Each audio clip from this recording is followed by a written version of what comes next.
Aujourd'hui, je suis à Nice à l'occasion de la conférence des Nations Unies sur l'océan.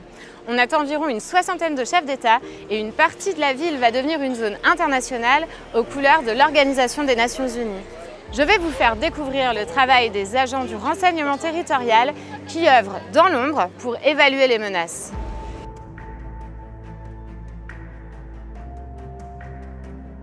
Aujourd'hui, journée importante puisque c'est...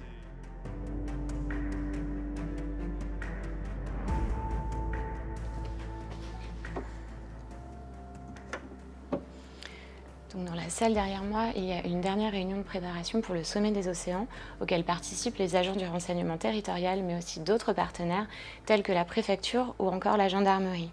Là, pour le moment, ils sont dans une phase d'anticipation. Leur travail consiste à évaluer les menaces potentielles, qu'elles soient graves ou en apparence plus bénignes. Par la suite, ils vont informer l'autorité administrative des renseignements qu'ils ont collectés et c'est cette autorité qui pourra décider ou prévoir un dispositif de sécurité adapté. Les agents de la DNRT disposent de différents moyens pour collecter le renseignement. Ils croisent généralement les informations disponibles en source ouverte et celles provenant des techniques de renseignement.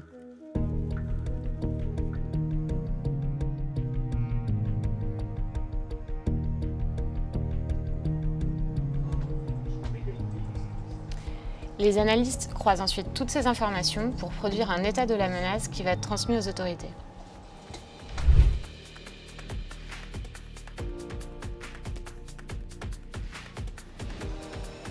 Une partie des conférences du sommet des océans se tient à Monaco, alors direction la Principauté.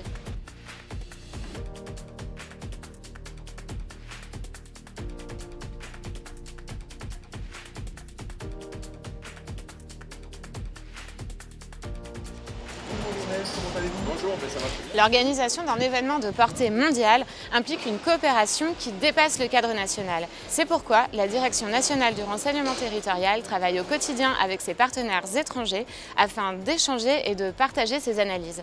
Mais cela permet aussi un échange fluide des informations à chaud. Alors vous pouvez peut-être pas tout nous révéler, mais comment ils travaillent sur le terrain? Est-ce que vous pouvez nous éclairer un petit peu? Alors de manière assez basique, les agents du renseignement territorial sur ce genre de mission, leur travail c'est de se fondre dans la masse. C'est un travail en tenue civile, à être dans la foule pour trouver tel ou tel perturbateur. Et sur un événement tel que celui-ci, combien d'agents sont engagés sur le dispositif?